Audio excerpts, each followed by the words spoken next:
This is Live Bet Sunday on VSiN, the Sports Betting Network. Back here on Live Bet Sunday, I'm Scott Seidenberg with you on VSiN, the Sports Betting Network, as the Florida Panthers have added another goal and have opened it up here in the third period. 5-1.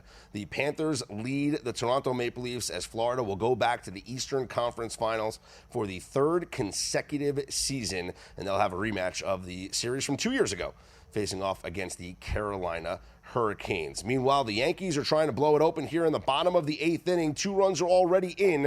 It is 4-2 Yankees. Runners on first and second with 1 out, bottom of the eighth, and Trent Grisham up. Aaron Judge is on deck, so we'll monitor that. We do have the live bet that we gave out on the live total over 6.5. We're 1 run away from cashing that. Let's head out now to the Progressive guest line and welcome in our very own Jonathan Von Tobel, who you see and watch every single day on Money Moves here on VSiN. JVT wearing his Angels hat. I told him during the break, first time since June of 2023, the Dodgers swept in 3 games at Chavez Ravine, and it was by your Angels, JVT. You got to feel good about this weekend. Sure, yeah. I like good for them, right? I'm glad they decided to string it together for rivalry week. This team still stinks, 5 games under 500. I mean, I don't know. Do I try to be positive and say the AL West kind of stinks and maybe they can get into this thing? I don't want to be that guy because they're an awful team. So I'm just going to say it's good to get the Dodgers a pop in the mouth, and then we'll move on and watch them win maybe 70 games, and that'll be that. I just think, when you're like a fan of a team like that, you just got to accept the good moments. Like, celebrate the good moments. They gave you a good moment this weekend, taking 3 games from the Dodgers. So all you can do is just celebrate it and feel good about it. It's the same thing like I feel like as a Knicks fan. I'm feeling good about where the Knicks are right now. Eastern Conference Finals, they're favored over the Indiana Pacers. That series will begin coming up on Wednesday. How do you match up these two teams? Because I agree with kind of the way that the market has moved, JVT, meaning that you have to upgrade the Pacers. And I think you have to upgrade them rather significantly based on their performance against the Cleveland Cavaliers, whereas the Knicks maybe don't get the same type of upgrade in the market because of the way that the Celtics maybe blew that series, blowing the 20-point leads, having the Tatum injury. So how do you handicap this matchup between these two teams? Well, I mean, in terms of overall upgrades, downgrades, market thought the Knicks were cheap because most spots open like $1.40, right? And we're upwards of $1.60 in a couple of spots for the Knicks on the series price. So there's at least some support for the New York Knicks out there. I think what's going to be interesting here, Scott, I wrote about this up on the website of VSiN.com, and this is, to me, what sticks out. Do what you're talking about with the Indiana Pacers. The thought of upgrading them or them exceeding expectations, to me, that's the big key, the exceeding of expectations. A couple of metrics here for you for Indiana. They own the best effective field goal percentage in non-garbage time in the playoff field by a mile. If their effective field goal percentage through 2 rounds, that would be the best mark we've seen in NBA history if they were to shoot that throughout the course of the postseason. So that alone is like, man, I don't know, can we sustain that? If you look at cleaning the glasses, location effective field goal percentage, it's a metric that tells you what a team would shoot in terms of effective field goal percentage if they shot league average from all the spots on the floor that they took their shots from. This would be a team that would be much lower if you're looking at their effective field goal percentage. In fact, it would go from 59.1% down to 53.3%, which is a massive drop. The shot quality metrics paint this team in a much more positive light as well. Indiana just 7th in terms of shot quality. They have doubled their output on those shots according to Second Spectrum, and they have doubled the field in terms of who is in second. So in other words, what we're saying here is this team is wildly not only exceeded expectations, but they are also wildly exceeding what their shot profile has been. They are playing out of their gourds right now. So what I'm going to be interested in against your Knicks is, does that continue? Does Andrew Nembhard, who went from averaging 10 points, 3.3 rebounds, and 5 assists per game to now 14, 3, and 6 on 50% shooting from the 3, is that going to continue? Is Pascal Siakam going to continue to shoot nearly 50% from beyond the arc? Is Aaron Nesmith going to shoot nearly 50% on 5.6 three-point attempts per game from beyond the arc? To me, that is the most incredible storyline about this, and that's why I lean toward your Knicks to win this thing. I just don't think logically that you can continue to do that. It could probably happen, but I just don't think that makes enough sense here over the course of what I believe to be a long series against the Knicks. Cody Bellinger has just hit a grand slam as the Yankees have blown it open 8-2 over the Mets, and the over 9 or 9.5, depending on the number, has cashed. So congratulations to all of us on the over in this game, thanks to Cody Bellinger here in the bottom of the 8th inning. But JVT, getting back to the basketball, the fact that Tom Thibodeau doesn't utilize his bench, he doesn't play a lot of guys. His starters play the most minutes out of anybody. Going up against a team that likes to force the pace as much as the Pacers, yeah, pun intended there, Pacers, does that put the Knicks at any disadvantage with a team that likes to run as much as Indy does? I mean, I think it could. I don't even know if it's so much running is. Look, Indiana's going to, on defense, pick you up full court. They're going to make you work. At some point in that series for the Cavaliers, they were having Isaac Okoro bring the ball up because Donovan Mitchell was so exhausted that they just wanted to get him up the court and then wanted somebody else to bring it up so he didn't have to deal with it. So to your point, like, they're going to make the Knicks work. But I think in an Eastern Conference Finals, where every possession is going to be at a premium, I actually think we're eventually going to get to a point where the Knicks are playing the pace that they want in terms of a little bit slower, a little bit more half-court oriented.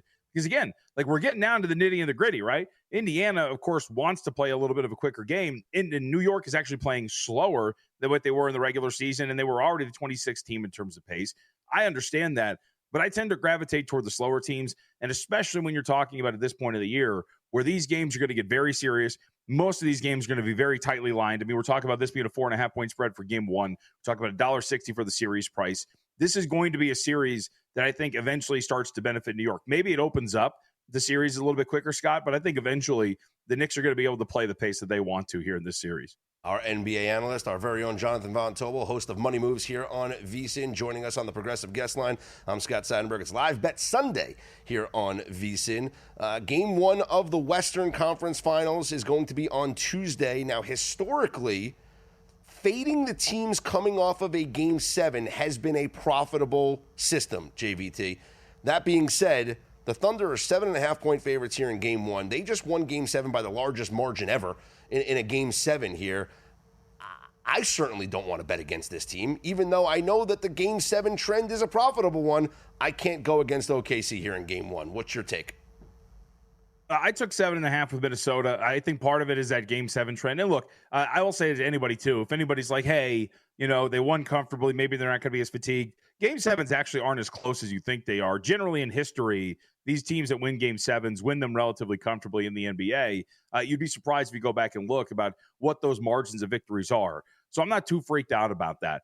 I think really just the separation between these two teams, Scott, is very, very tight. You go back to the regular season series against one another in 4 games. Minnesota won it in terms of the net rating. They only outscored the Thunder by 0.2 points per 100 possessions. Like, it was a very tight series.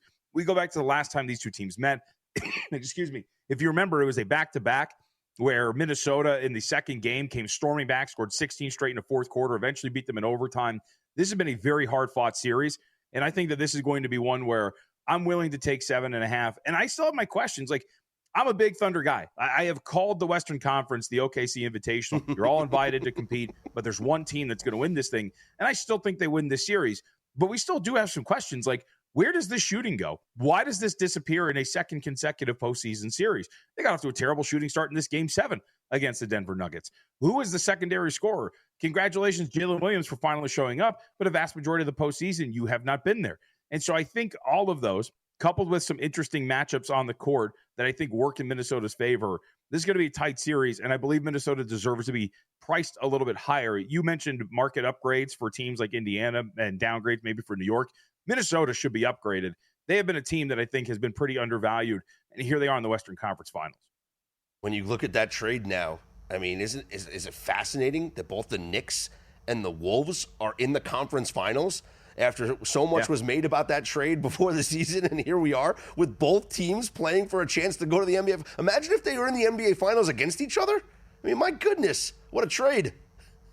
Oh, I mean, it's great. Like, the narratives, I think, for all 4 teams are great. Like, the Indiana Pacers deserve a ton of credit for getting here for a second straight year, and as well as they have been playing this at the end of the year and since last year. You mentioned it, not only just the narrative of Karl Anthony Towns versus the Minnesota Timberwolves and that trade, what's going on. Obviously, as you well know, the Knicks, their past, the fact that it's been so long since they've won a finals, all of these sort of things.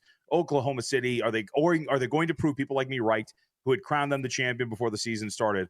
all four teams bring such strong narratives. I'm really excited. I know that like Indiana, Minnesota might not be the sexiest in terms of TV ratings potentially, but I think all four of these, or whatever iterations we get, are going to be incredible. A fun conversation, which I know people are going to be critical of this, and I'm going to get a lot of heat for bringing this up, JVT. Thunder are minus 165 to win the championship. Shea is minus 145 to win the MVP. Is anybody else winning the MVP if the Thunder win the title? No, I think voters are simpletons, man. Like I don't think you're barking up the wrong tree there at all. I will go back and I will never let it go to 3 years ago now, where I had Caleb Martin to win Eastern Conference Finals MVP, and Reggie Miller on the broadcast calls him in that Game 7. There's your MVP, and then votes for Jimmy Butler 20 minutes later.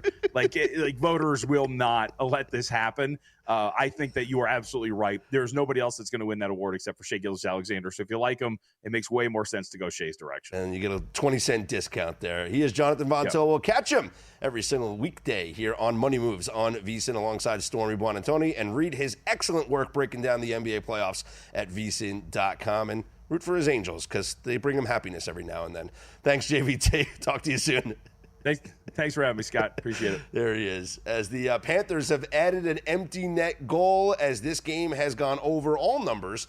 It already went over, though, when it was 5-1, but 6-1 now. The Panthers will be on their way to the Eastern Conference Finals here in the Stanley Cup playoffs. And the Yankees with the 8-2 lead over the Mets. That game goes over. And how about that cash on the same game parlay, huh? First 5 under, full game over, plus 600. Cash it. Seems to be our number tonight. I'm Scott Seidenberg. It's Live Bet Sunday here on VSiN.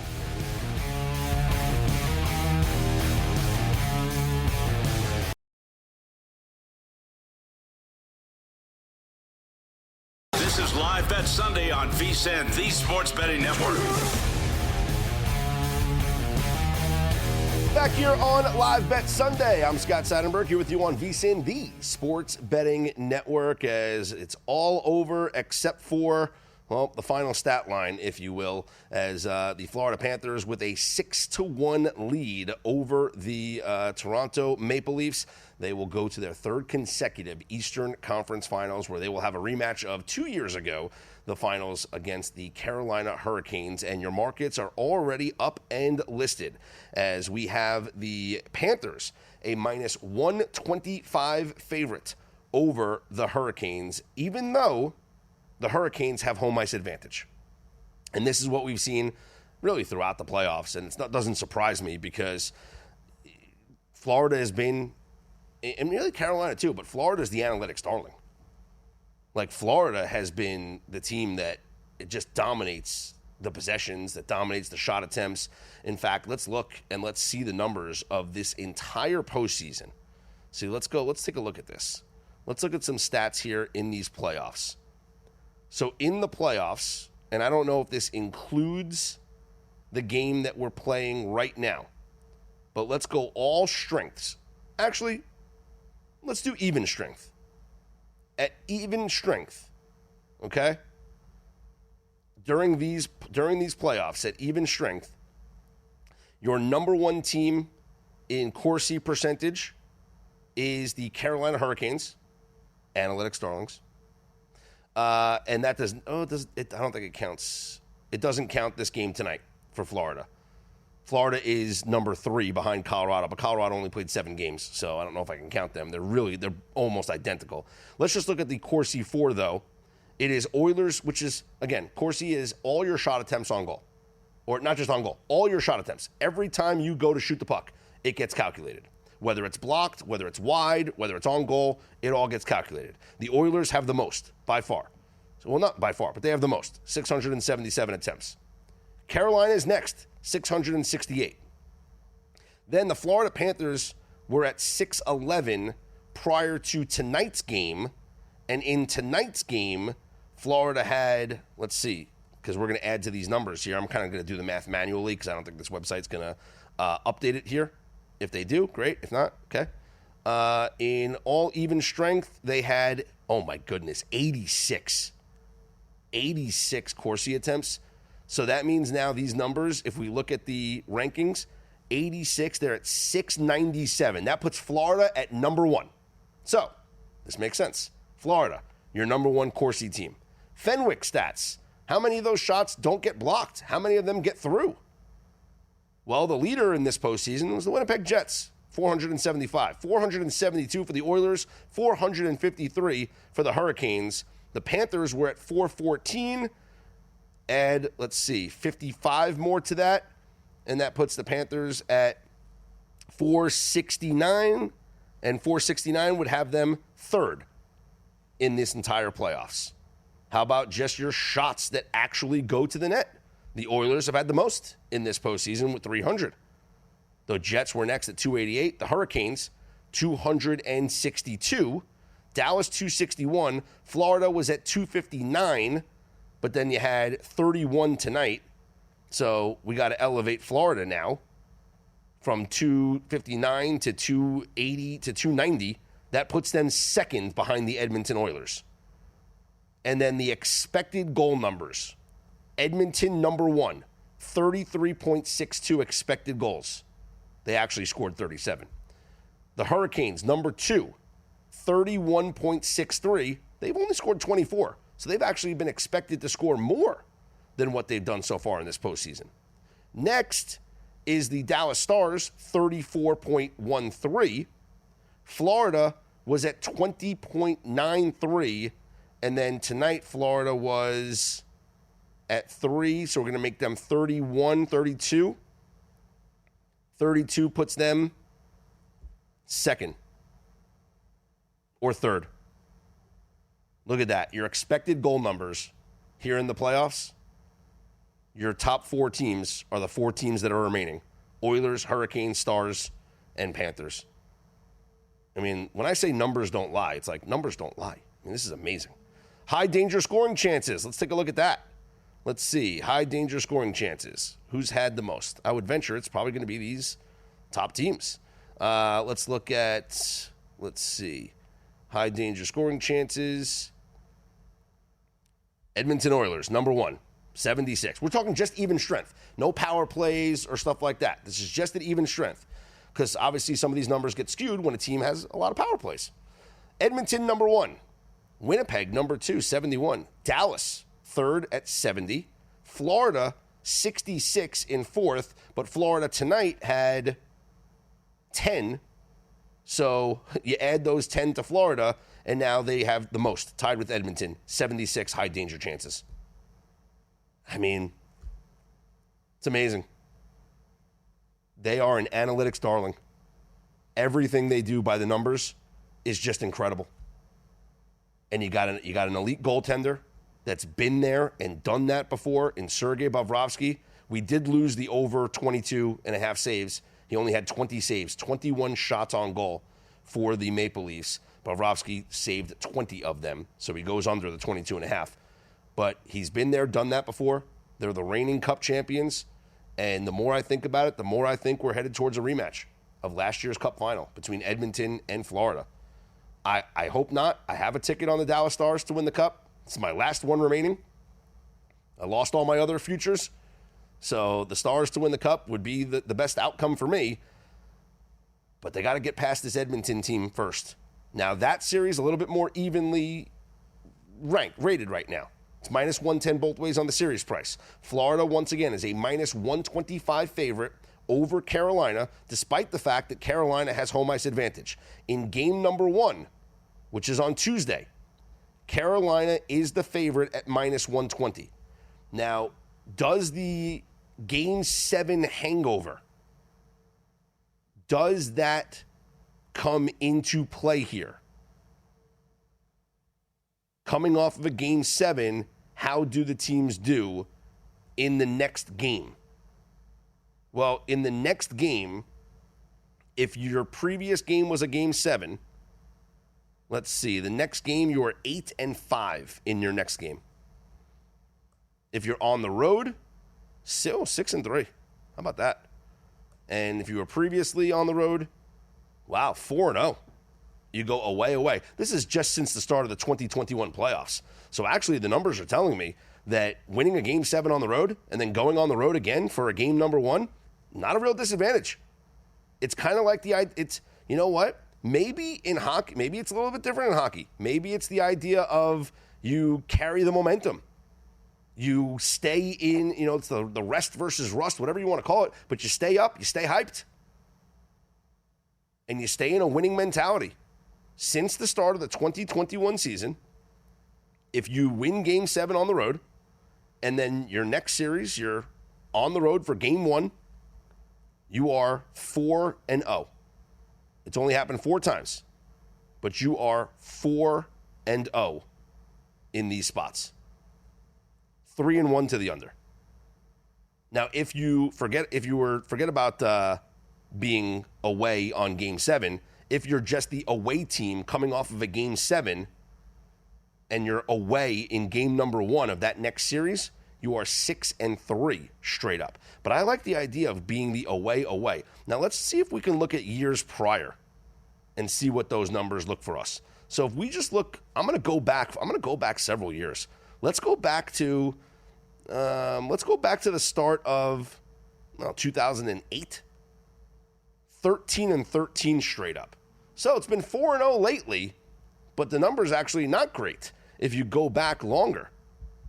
But there has been 1, 2, 3, 4, 5 straight wins now if you count the 2020 COVID playoffs.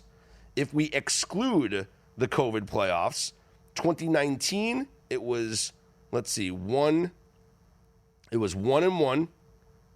2-1 in 2019. Oh, no, 1-1. 2018 was a win. 2017 and 2015, there were 2 losses, 2 wins before that. So really the losses were earlier on. There was 1, 2, 3, 4, 5, 6 straight losses from 2008 to 2011 in this situation. But 5 straight wins for teams in this role. Winning a Game 7 on the road, playing a Game 1 on the road. Right now, you have the Carolina Hurricanes at home on Tuesday, a -120 favorite against the Florida Panthers. And then on Wednesday, Game 1 between the Dallas Stars and the Edmonton Oilers from Dallas. The Stars are a -125 favorite in that game number 1. I'm Scott Seidenberg. You can hit me up on Twitter at ScottsOnAir, ScottsOnAir. Coming up next, we will take a look at the schedule of games in Major League Baseball for your Monday, and we will decide if, in fact, we are going to initiate the Sunday night fade. We'll give you those numbers coming up next and tell you if we're going to play it or not. This is Live Bet Sunday here on VSiN, the Sports Betting Network.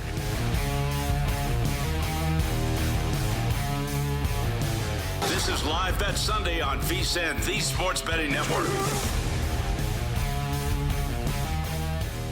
Scott Seidenberg back here with you. It's Live Bet Sunday here on VSiN, the Sports Betting Network. And I wanted to take a look at whether or not we are going to be playing the Sunday night fade or not. And what is the Sunday night fade? Well, it's simple. We fade the teams that play on Sunday Night Baseball and then have to travel for a game on Monday. So if you play Sunday Night Baseball at home and then you're home again on Monday, you're not a part of the fade. But this season, if you just fade the teams that play on Sunday Night Baseball, they're away, they're the road team on Sunday Night Baseball, and then they travel for a game the next day, okay? So you play Sunday night, you travel for the next day, you are 5-1 this season. Your only loss was a game that I recommended not to play in this system, and I don't think anybody in their right minds would have wanted to play that game. It was the Dodgers at the Marlins. So the Dodgers were coming off of a Sunday night game on May 4th against the Braves and then traveled from Atlanta down to Miami to play against the Marlins. And I was like, you know what? Maybe this is the game that we don't play the Sunday night fade. Dodgers were like -250 or whatever it was. They beat up on the Marlins 7-4. So if you didn't play that fade and you just went with the other ones, you had the Braves losing to the Dodgers on the first Monday fade system. Cardinals lost to the Pirates. Cubs lost to the Padres. Padres lost to the Tigers.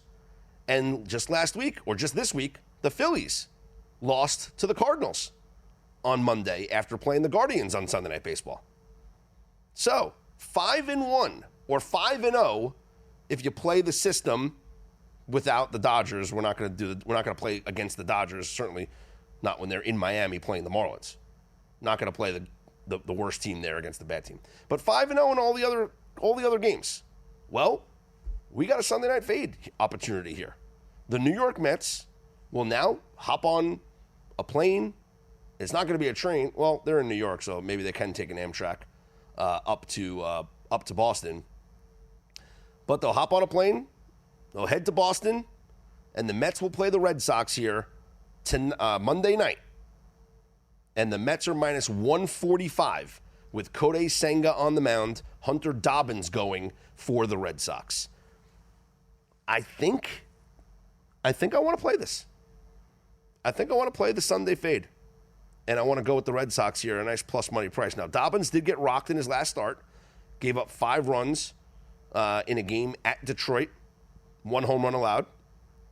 He had 6 scoreless innings against Kansas City in the start before that, 4 runs against Minnesota the start before that, 1 run in 6 innings against the White Sox the start before that, and his first start against St. Louis, 2 runs in 5 innings.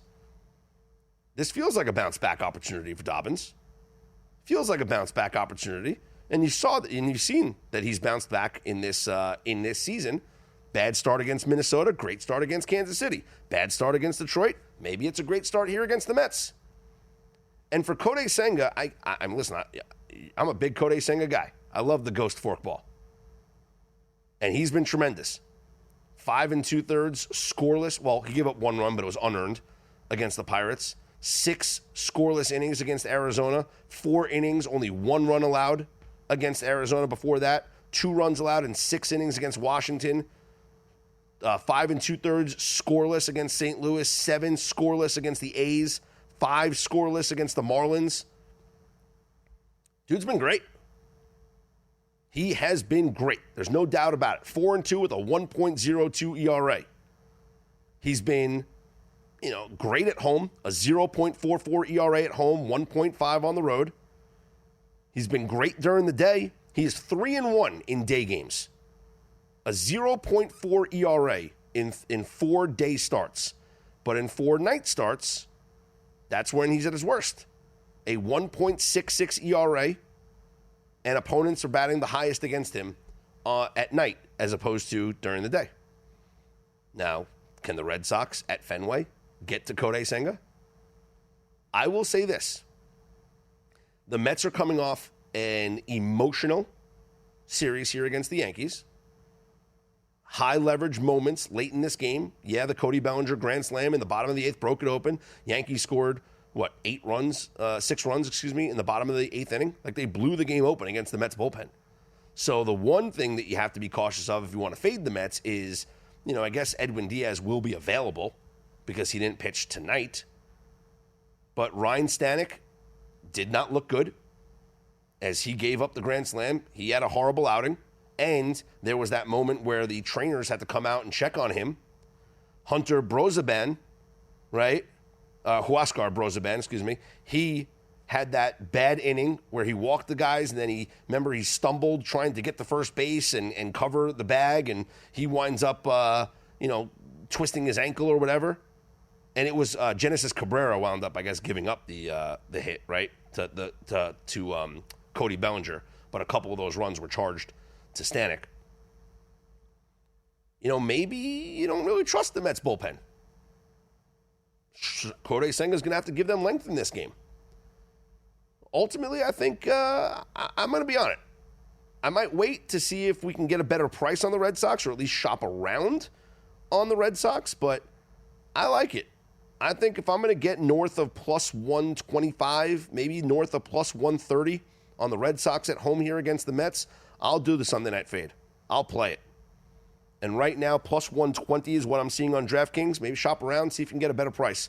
But I'll take a Sunday night fade here with the Mets and the Red Sox, and might look towards an over. Mets offense didn't do anything here in the Bronx. They didn't do anything. perhaps at Fenway, hitter-friendly ballpark, that fly ball that Pete Alonso hit in the first inning would have been a home run at Fenway. So maybe the offense opens up a bit. Juan Soto was certainly very quiet. He had one hit in this entire series. And so maybe Juan Soto has a little bit of a resurgence here in Boston. Sure, the eyeballs are always going to be on the Mets, but a little bit less eyeballs coming off of a Sunday night game in the Bronx against the Yankees. Maybe a time to hit a little bit of a reset, if you will, for the Mets, and maybe their offense comes through. But I could just be, I know it's not a fade candidate. Certainly, you don't want Kodai Senga's not a fade candidate. I'm gonna take a shot though.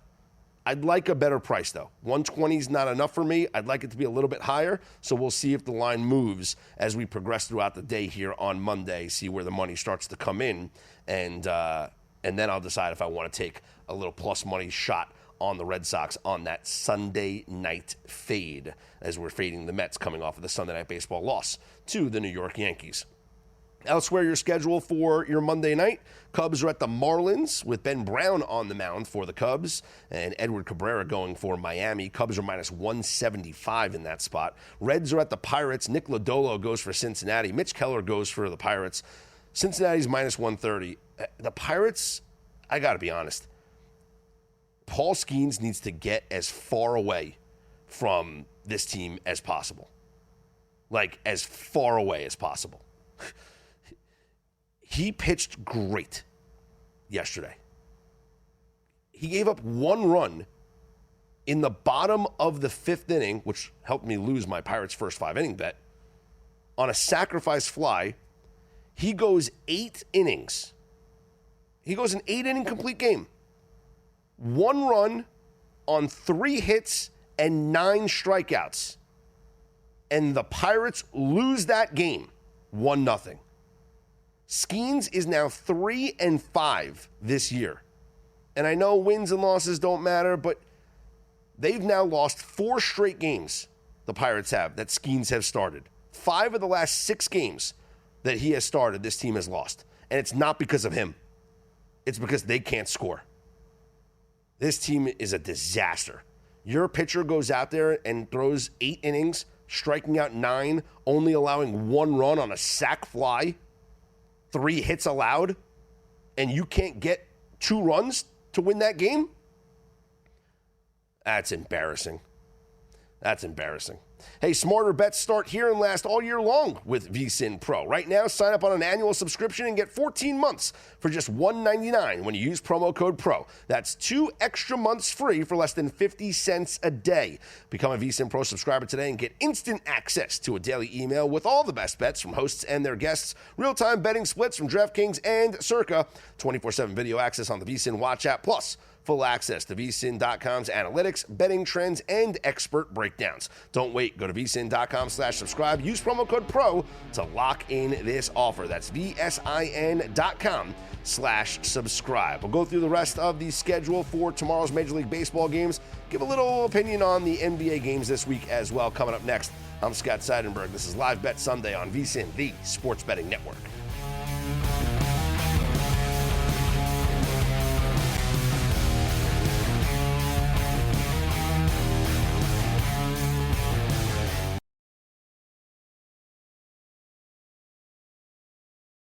This is Live Bet Sunday on VSiN, the Sports Betting Network.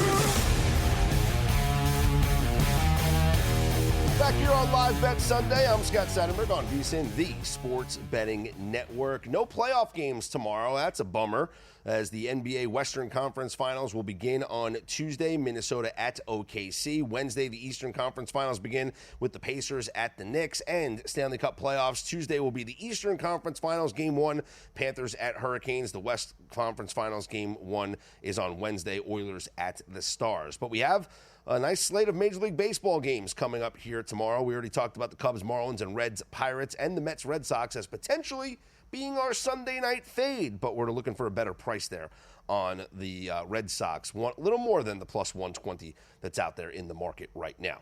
Elsewhere tomorrow night, you got the Astros at the Rays with Ryan Pepio going for Tampa. They are minus 135 at favorites. Colton Gordon gets the start for the Astros. You got the Orioles, who continue to be a mess. They're at the Brewers. Quinn Priester on the mound for the Brewers. They are minus 120. Dean Kramer goes for the Orioles. Guardians are at the Twins. Logan Allen for Cleveland and Bailey Obear for Minnesota. Minnesota just had their 13-game winning streak snapped. Do they bounce back and give themselves the start of another streak? Here's what I'm curious about. Let's see. Teams that have a winning streak of 13 or more games and are coming off of a loss. How do they do? Let's see. Teams coming off of a loss after winning 13 or more straight games are 15-12 straight up in the history of my database. Now, if we go back, let's go post-COVID, right? We want to do, that's always my line of demarcation. Since the start of the 2021 season, 5-7 straight up for the teams that are coming off of their first loss after that 13 or more game winning streak. If they are home, they are 2-3. So, not good numbers historically for these teams after they lose. Maybe they tend to lose again. But your line right now is the Twins minus 145 in this matchup with the Guardians. Mariners are coming off a sweep of the Padres. They are in Chicago to take on the White Sox, and this would be the game. Now, I'm not saying this is a bet, because there honestly is no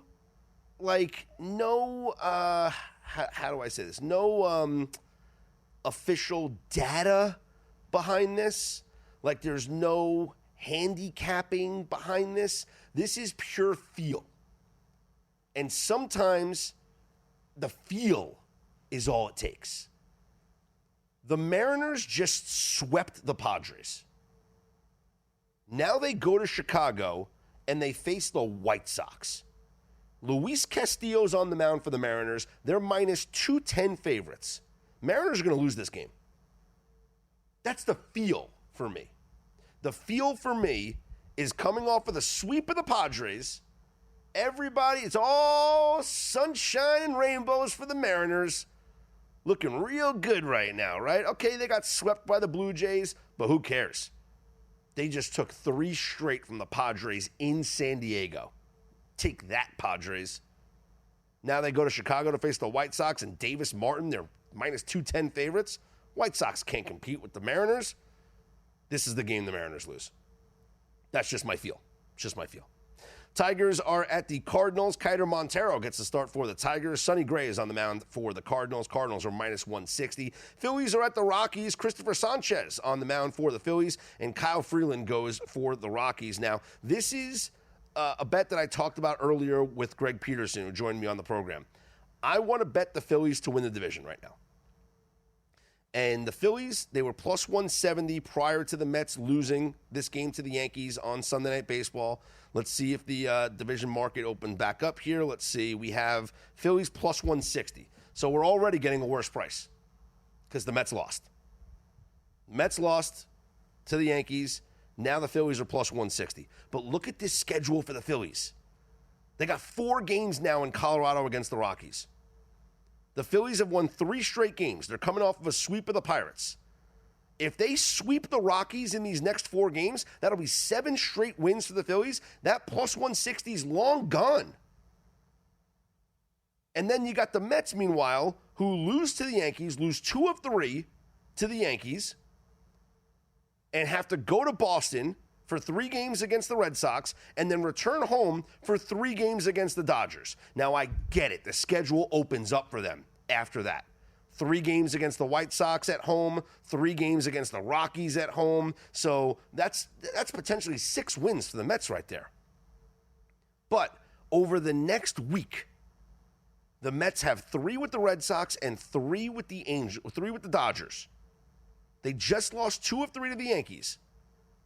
They could lose 4 of these 6 games, while the Phillies could win 4 straight against the Rockies and then maybe take 2 of 3 from the A's and combined with the 3-game sweep of the Pirates here, are going to go, 9-1 in their next 10 games in a 10-game stretch? This plus 160 is going to be gone. The Phillies might overtake the Mets as the favorite in a week. Now, it could bounce back because the Phillies then have a tough stretch and the Mets have an easy stretch, so the numbers kind of even out. But looking at the standings right now in the National League East, with the loss tonight on Sunday Night Baseball, Mets are only a half game up on the Phillies. And I will say this about the Phillies, and I've said it before, I'm going to keep saying it. If they do not win this year, this is the end of the run. This team gets blown up. This is the last chance. The window is closing for the Philadelphia Phillies. This roster is old. They are all in their mid-30s. This roster is old. Trey Turner is 31, and he's like the young guy on this team. Kyle Schwarber, 32, 33. Castellanos is 33. Harper is 32, 33, right? Real Muto is 34. This roster's, Zach Wheeler's 34. This roster's getting older. Aaron Nola, who's on the IL, he's 31, but this roster's getting older. This is a team that I want to back because they understand more than anybody that this window is closing. And Dave Dombrowski, their president, will be aggressive at the trade deadline and will bolster this roster. And so at plus 160, this number is not going to be here in the next 4 days. Because if the Phillies do what they're capable of doing, they're going to be favored in all 4 games. If they sweep the Rockies, they will overtake the Mets as the favorite in the National League East. That's my prediction. And again, like I said, it could even back out because the Mets then have to play the Rockies and have an easy stretch, Rockies, White Sox, and the Phillies will then take on the Dodgers. But it gets more difficult. But I think the time's now to buy in on the Phillies here. It was plus 170 prior to the Mets losing here on Sunday Night Baseball. It's now down to plus 160. I would take it. Elsewhere on your schedule, Royals are at the Giants. Chris Bubich for Kansas City. Robbie Ray goes for the Giants. Robbie Ray is 6-0 this year. 6-0 this year. And much like Max Fried, the San Francisco Giants have won every single game that Robbie Ray has started. He has made 9 starts this season. The Giants are 9-0 in Robbie Ray starts this year. Just like the Yankees were undefeated in Max Fried starts, the Giants undefeated in Robbie Ray starts. Short price here. Giants minus 125 at home. That should be a play here for me on Monday night.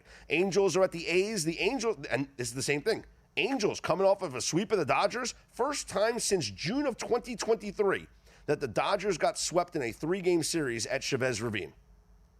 Angels just took 3 from the Dodgers. Now they go up to Sacramento to take on the A's. They're going to lose to the A's tonight, on Monday night. JT Ginn goes for the A's. They're minus 125 favorites. Jose Soriano for the visiting Angels. And the Diamondbacks are at the Dodgers. Louis Knack for the Dodgers and Brandon Pfaadt for the Diamondbacks. Dodgers a minus 150 favorite as they look to snap their losing streak. I'm Scott Seidenberg. You can always hit me up on Twitter at ScottsOnAir, ScottsOnAir. Coming up next, right after us here on Live Bet Sunday, cashing out with Joe Serralo. And then you got to wake up tomorrow morning with VSiN by the books with Dave Ross and Jensen Lewis at 7 a.m. Eastern Time, followed by a numbers game with Gil Alexander at 10 a.m. Eastern. It's all coming up next right here on VSiN, the Sports Betting Network. Once again, you can hit me up on Twitter at ScottsOnAir, ScottsOnAir. You can hit us all up on the network at VSiN Live. Cashing out with Joe Serralo is next as he will recap all the action from an exciting playoff day here on Sunday and get you set up for the action on Monday as well. Thanks for tuning in. I hope everybody cashed with our plus 600 same game parlay on the first 5 over, first 5 under, full game over. And how about that Aaron Judge walk prop? Man, I'm going to get suckered into more of these bets. I know it. We'll talk next time right here on VSiN, the Sports Betting Network.